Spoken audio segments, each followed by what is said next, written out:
Hi guys! Good morning! And for today's video, isasama ko kayo sa pagpunta ko sa palengke. At sobrang init talaga dito kaya naka-UV jacket ako at naka-shades. O diba, bongga?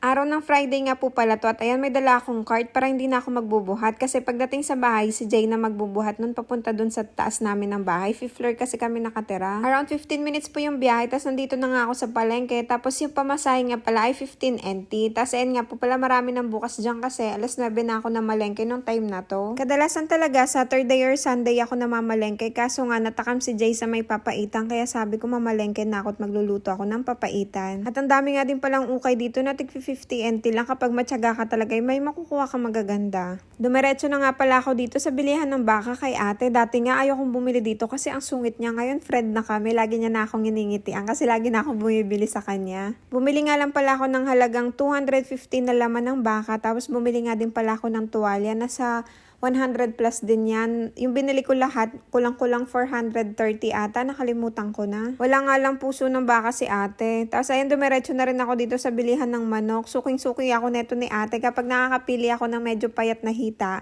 kinukuha niya talaga ako ng bago. Saka siya maghihiwa. Tapos titignan niya kung mataba ba yun. Tapos kapag may Pinoy akong kasabayan, sasabihin niya, friend daw kami. Nakakatuwa nga to si ate. Kapag matagal naman ako hindi namamalengke, hanapin niya ako. Tapos sasabihan niya ako kung umuwi daw ba ako ng Pilipinas. Umuo na lang ako kasi hirap mag-explain na tinatamad ako mamalengke minsan. After nga po makabili ng manok ay dumiretso ako dito sa may bilihan ng baboy. Bumili lang ako ng liempo tapos atay ng baboy. Iniisip ko kasi baka pwede yun sa may papaitan kaso hindi ko din nilagay. After nun bumili na rin ako netong pusit. Wala kasi akong nakitang magandang bangus at isda kaya pusit na lang yung seafoods ko. At bala ko nga i-steam to. Yung lalagyan ko siyang palaman tapos i-steam ko lang siya and then ipiprito ko lang saglit para ma-toasted yung pinakalabas niya. At sarap na sarap talaga si Jay nung niluto ko nung time na yun. Tapos bumili nga din pala ako ng itlog at napakaraming itlog ang binili ko kasi nga itlog is life kami ni baby. Maigi na maraming stock sa taas dun sa bahay namin kasi sa 5th floor pa kami nakakatamad bumaba ulit pag naubusan ka ng itlog. Tapos duman nga ako dito sa suki ko kay nanay, bumili lang ako ng maliliit na kamatis. Kahit wala nga akong kailangan bilhin dito, napapadaan talaga ako at bibili ako sa kanya. Napamahal na nga ako sa kanya.